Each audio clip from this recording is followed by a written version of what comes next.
Qu'est-ce qui fait que certaines personnes vont perdre du poids facilement et que d'autres, juste à l'idée de penser manger quelque chose, même une feuille de salade, vont prendre du poids?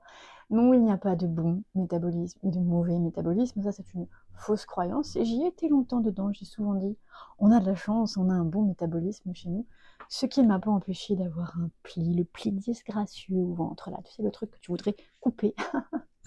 Donc non, ce n'est pas une histoire de métabolisme, ni même de sport.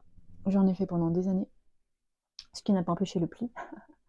Et j'ai expérimenté que l'on pouvait grossir juste avec la peur de grossir.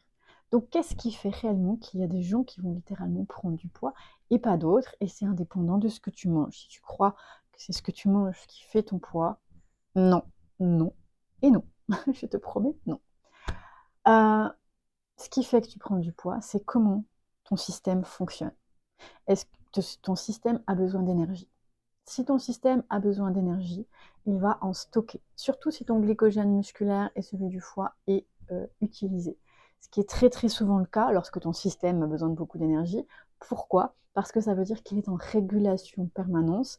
Et donc souvent, eh bien, ça veut dire qu'il a déjà puisé dans ses réserves ailleurs et il doit stocker sous forme de tissu adipeux. Oui. Donc le tissu adipeux que l'on veut éliminer à tout prix est en fait une réserve énergétique. Donc lorsque tu fais du sport et que tu te prives pour éliminer ton poids, tu mets ton corps en souffrance parce que tu l'empêches de faire sa réserve, que lui juge nécessaire pour ta survie. Parce que sa réserve énergétique, elle est utile pour toi, pour que ton cœur batte, pour que tu respires, pour que tu puisses avoir un bon système immunitaire, etc. Donc plus tu luttes contre ce poids à tout prix, et plus tu fragilises ton système, et ça va plus tard se déclencher sous d'autres formes.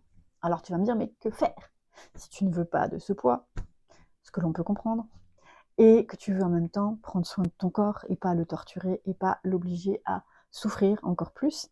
Eh bien l'idée c'est déjà de le comprendre. Première étape. Bon, ça t'intéresse pas, c'est pas grave.